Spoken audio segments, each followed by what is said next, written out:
Okay, so why don't we just read out some basic definition about principle of counting or multiplication or association. So very fundamental it is very fundamental. So let's just move on with, if an event occurs in p different ways, let me just take it away. Yeah, okay. If an event occurs in p different ways, just I'm circling out p different ways, following which it is important, following which another event can occur in q different ways. Now by events, what I'm telling is कि कोई चीज अपन कर रहे हैं या होने वाली है, ऐसी चीजों के बारे में बात कर रहे हैं. Q different ways, then both the events. Why am I using this? I can use the highlighter.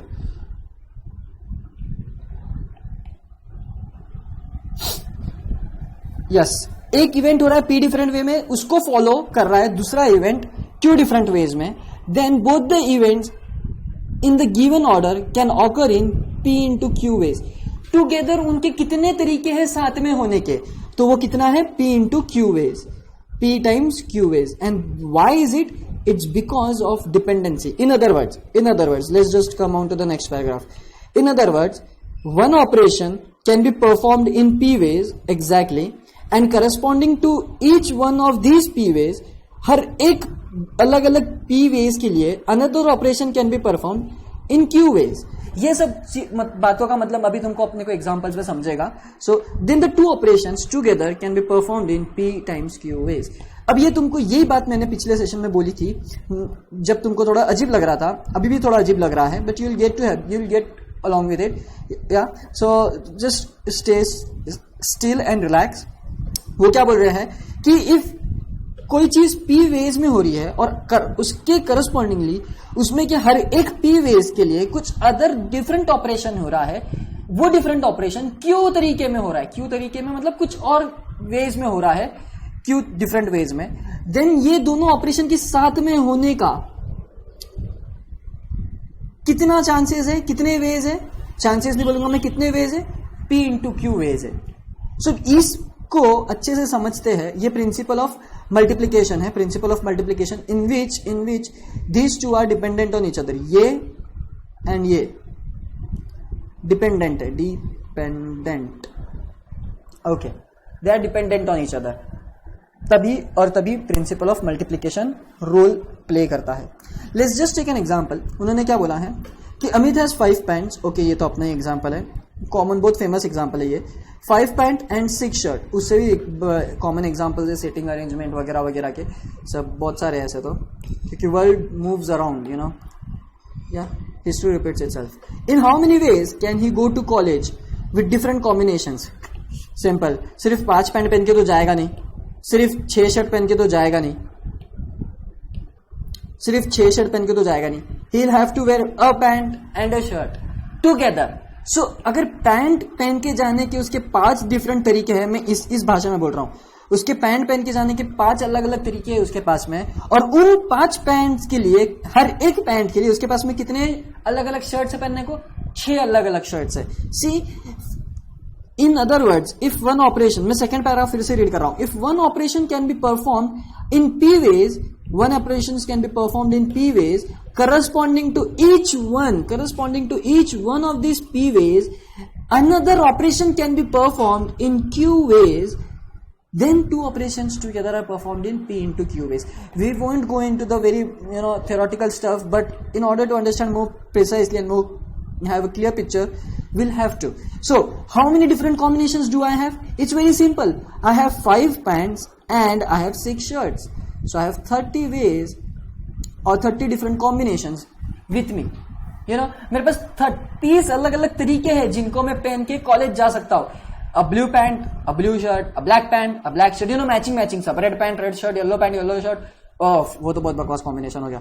But still, whatever it is, I just wanted you to illustrate something, that you can visualize. Yeah.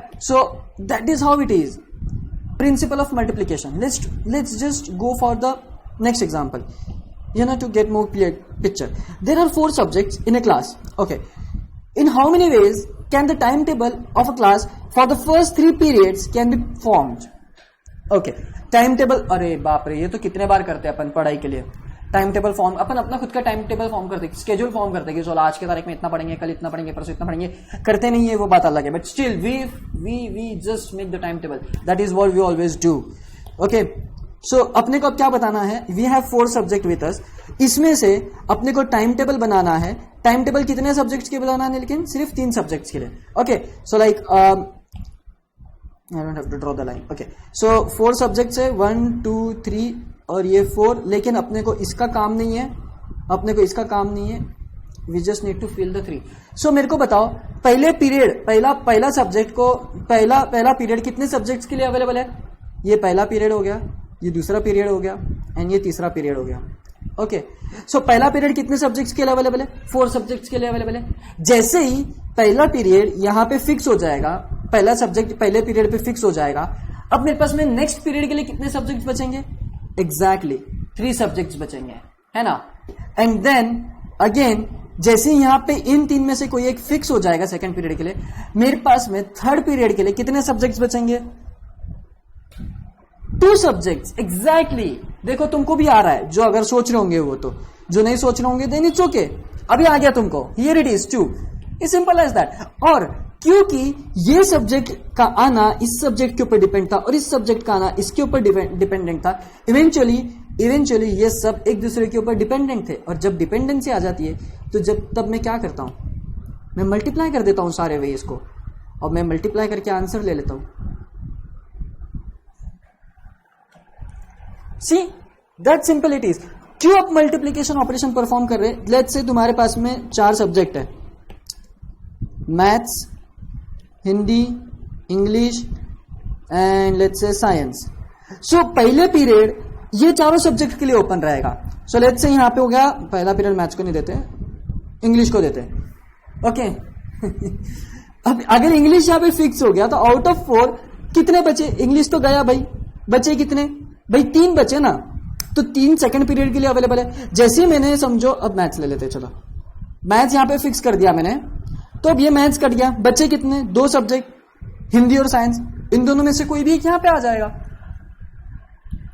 Exactly. समझो यहां पे मैंने हिंदी ले लिया, then we are done. Science लेने की कोई जरूरत ही नहीं अपने को टाइम टेबल पहले 3 पीरियड का ही बनाने का था, तो अपन ने बना लिया हिंदी। सर आपने मैथ्स ले लिया बरोबर, साइंस को छोड़ दिया यार, अभी थोड़ा बहुत तो सेल्फिश रहोगे ना खुद के सब्जेक्ट को लेके। एनीवेज, पर मेरे को तुमको एक और तरीका बताने का था, how you do the ways. See मैंने तुमको पैंट्स के लिए और शर्ट्स के लिए भी बता सकता हूं ऐसा। देखो तुम्हारे पास में कितने चीज है टोटल पहनने के लिए? 2 चीज है, एग्जैक्टली।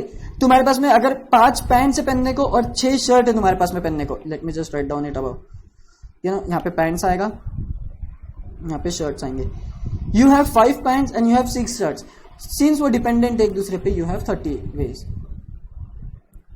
एग्जैक्टली यही तरीका यहां पे अप्लाई किया है मैंने, और यही तरीका मैंने यहां पे भी अप्लाई किया है। It's just principal of multiplication.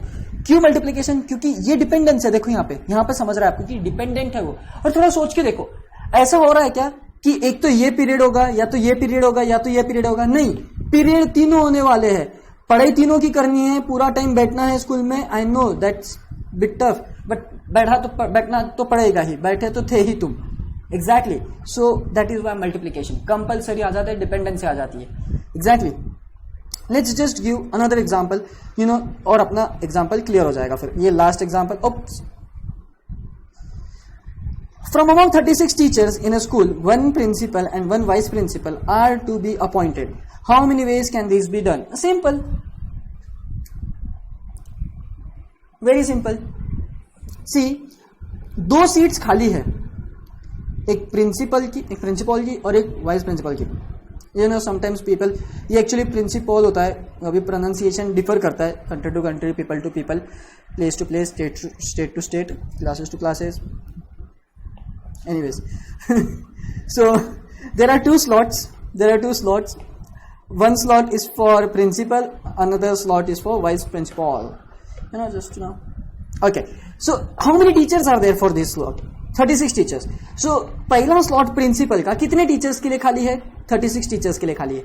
And the slot for vice principal, अगर जैसे यहाँ पे principal, जैसे मैं select हो गया, वो आई एम प्रिंसिपल नाउ, तो कितने टीचर्स रहेंगे? Let's say Aniket has been selected as principal, it's me, तो कितने प्रोफेसर्स अवेलेबल रहेंगे? यू नो कितने? Okay, you were able to see this, I wasn't sure of that. Okay, oh, I'm sorry, I just didn't knew.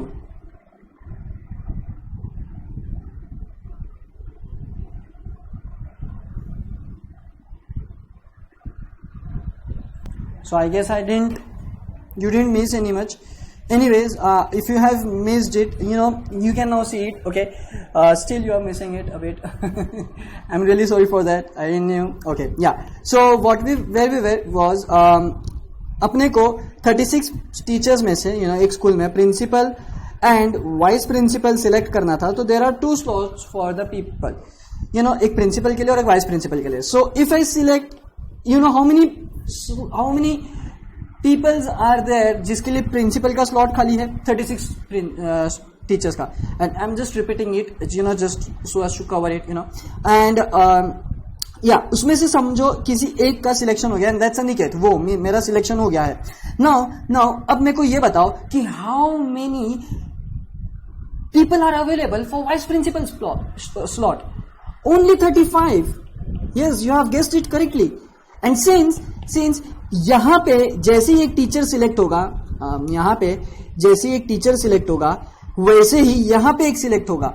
मतलब ये event completely depend करता है यहां के सिलेक्शन पे. एंड दस क्योंकि डिपेंड इसलिए करता है. तुम तो ऐसा बोलोगे कि भाई सर यहाँ पे प्रिंसिपल का सिलेक्शन हो गया, यहाँ पे वाइस प्रिंसिपल का हो गया. वैसी बात नहीं चल रही है. बात ऐसी चल रही है कि एक जो प्रिंसिपल बन गया है वो वाइस प्रिंसिपल नहीं बन सकता.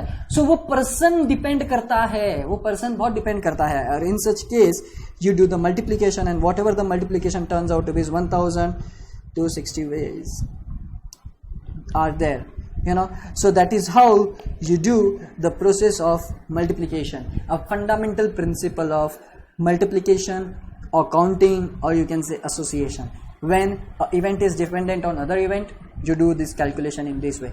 Now you have find out ways, you have find out the different ways or different combinations of selecting or varying something or arranging something, whatever it is. You have arranged or selected the subjects for first 3 periods. You have arranged them as per your wish. I selected English first, then Maths, then Hindi. You can do whatever you like. That is how it goes, the process of counting. So that's it from me, guys. Thank you.